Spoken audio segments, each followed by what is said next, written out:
Selamat malam kepada Ibu dan teman-teman semua. Di sini kami dari kelompok 6 akan mempresentasikan hasil diskusi kami yang berjudul Desain, Implementasi, dan Konversi Sistem. Boleh dibuka slide-nya, Angel. Nah, di sini yang pertama kita akan membahas desain sistem konseptual. Ibu dan teman-teman bisa melihat tabel yang kami tampilkan. Slide selanjutnya, Angel. Nah, di slide selanjutnya ini kita akan membahas mengenai tabel tadi satu per satu.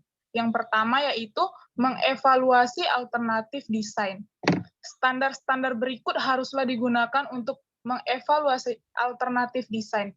Yang pertama, seberapa baik ia memenuhi sasaran keorganisasian dan sistem. Yang kedua, seberapa baik ia memenuhi kebutuhan pengguna. Yang ketiga, apakah layak secara ekonomis. Dan yang terakhir, bagaimana bobot keuntungan dibandingkan kerugian. Yang kedua, menyiapkan spesifikasi desain dan laporan. Spesifikasi desain konseptual ada yang pertama yaitu output. Oleh karena sistem desain untuk memenuhi kebutuhan informasi pengguna, spesifikasi output harus disiapkan terlebih dahulu. Yang kedua, penyimpanan data. Yang ketiga, input. Yang keempat, prosedur pemrosesan dan operasi. Selanjutnya akan dijelaskan oleh rekan saya.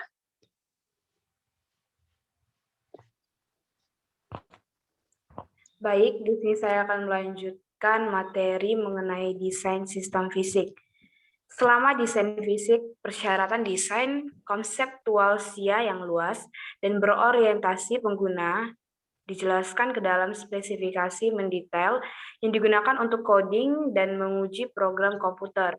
Berikut aktivitas desain sistem fisik dapat kita lihat pada PPT yang sudah ditampilkan. Lanjut. Desain output. Sasaran desain output adalah menentukan sifat, format, isi, dan waktu pelaporan, dokumen, serta tampilan layar. Output biasanya sesuai ke dalam salah satu dari 4 kategori. Berikut yang pertama ada laporan terjadwal atau schedule report. Yang kedua ada laporan analisis bertujuan khusus atau special purpose analysis report. Yang ketiga ada laporan pengecualian yang dipicu atau fragile expression report. Yang keempat ada laporan permintaan atau demand report. Contoh desain output itu bisa kita lihat dari tabel 22.2, yaitu pertimbangan desain output. Itu ada penggunaan media format tercetak sebelumnya, lokasi, akses, detail, dan ketepatan waktu. Lanjut.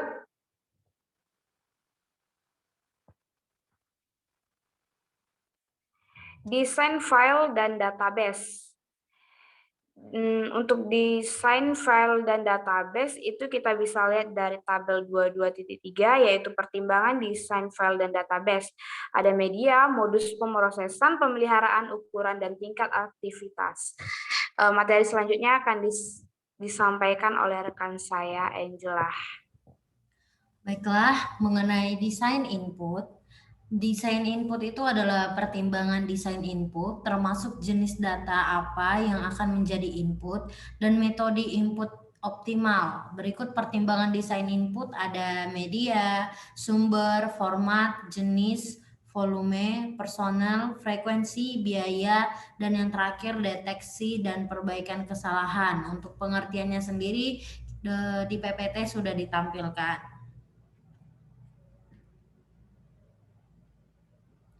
Lalu ada desain formulir, ya meskipun sistem berpindah dari dokumen kertas dan ke otomatis data sumber, desain formulir masih sebuah topik yang penting. Ada beberapa prinsip-prinsip desain formulir yang baik. Yang pertama itu ada pertimbangan umum, pendahuluan, isi utama, dan yang terakhir adalah kesimpulan. Lalu apa sih desain layar komputer akan lebih efisien untuk memasukkan data secara langsung ke dalam komputer daripada ke dalam kertas untuk entry lanjutannya. layar masukan komputer paling efektif ketika prosedur-prosedur berikut diikuti. Yang pertama, ada mengatur layar sehingga data dapat dimasukkan dengan cepat, tepat, dan lengkap. Yang kedua, ada memasukkan data dalam urutan yang sama seperti yang ditampilkan pada formulir kertas yang menyimpan data tersebut. Yang ketiga, mengelompokkan secara logis data terkait pada saat yang bersamaan, melengkapi layar dari kiri ke kanan dan dari atas ke bawah. Yang keempat, ada mendesain layar sehingga para pengguna dapat melompat dari satu lokasi entry data ke lokasi lain atau menggunakan sebuah kunci tunggal untuk langsung pergi ke lokasi layar. Yang kelima, ada mempermudah dalam memperbaiki kekeliruan. Dan yang terakhir, membatasi data atau nomor opsi menu pada sebuah layar untuk menghindari kekacauan. Selanjutnya akan dijelaskan oleh rekan saya.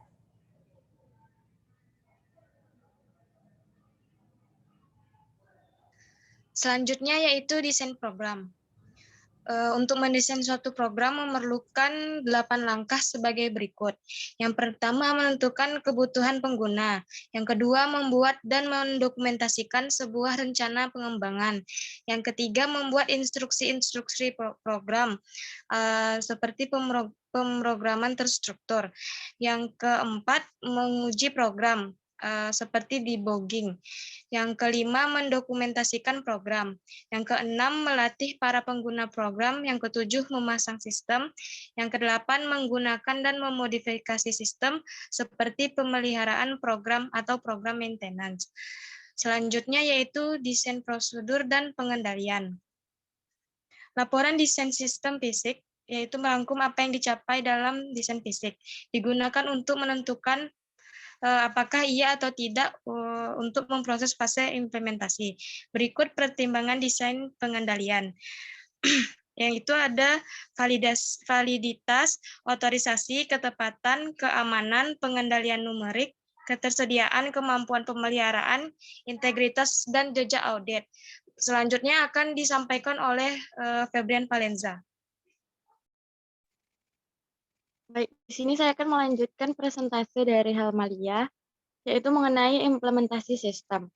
Implementasi sistem yaitu proses pemasangan perangkat keras dan perangkat lunak sehingga sistem informasi akuntansi dapat menyala dan dapat dijalankan. Nah, ada beberapa aktivitas dalam implementasi sistem ini. Yang pertama yaitu perencanaan implementasi dan persiapan situs, yaitu membuat sebuah rencana tertulis yang menunjukkan bagaimana sistem baru akan diimplementasikan ketika proyek tersebut harusnya selesai dan dapat berjalan. Yang kedua, memilih dan melatih personel. Para pegawai dipekerjakan dari luar perusahaan atau ditransfer secara internal, yang biasanya merupakan alternatif yang lebih murah karena mereka akan lebih memahami bisnis dan operasi perusahaan. Yang ketiga yaitu melengkapi dokumentasi. Ada 3 jenis dokumentasi yang harus disiapkan untuk sistem baru, yaitu ada dokumen pengembangan, dokumen operasional, dan dokumentasi pengguna atau user documentation. Nah, yang terakhir yaitu menguji sistem. Ada 3 bentuk pengujian yang umum. Yang pertama yaitu walkthrough, yang kedua uji pengolahan data, dan yang ketiga uji penerimaan. Selanjutnya yaitu konversi sistem, yaitu proses perubahan dari sistem atau format komputer lama ke yang baru. Nah, ada 4 pendekatan dalam konversi ini.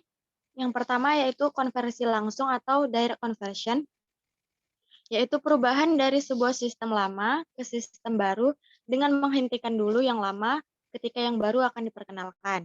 Nah, yang kedua yaitu ada konversi paralel atau parallel conversion, yaitu perubahan dari sebuah sistem ke yang baru dengan mengoperasikan kedua sistem secara bersamaan sampai organisasi yakin bahwa sistem yang baru ini berfungsi dengan baik dan benar. Nah, yang ketiga ada konversi bertahap atau phase-in conversion, yaitu perubahan dari sebuah sistem lama ke sistem baru dengan mengganti elemen-elemen yang lama dengan yang baru secara bertahap sampai sistem yang lama seluruhnya tergantikan. Nah, yang terakhir yaitu konversi pilot atau pilot conversion, yaitu perubahan dari sebuah sistem lama ke sistem baru dengan mengimplementasikan sebuah sistem di suatu lokasi dan menggunakannya sampai seluruh masalah diselesaikan, dan kemudian mengimplementasikannya di organisasi yang tersisa. Baik, sekian dari saya.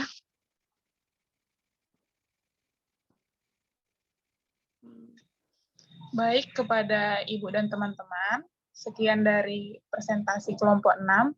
Lebih dan kurangnya kami mohon maaf. Apabila ada pertanyaan yang kurang paham atau kurang dimengerti, boleh teman-teman tanyakan nanti. Terima kasih.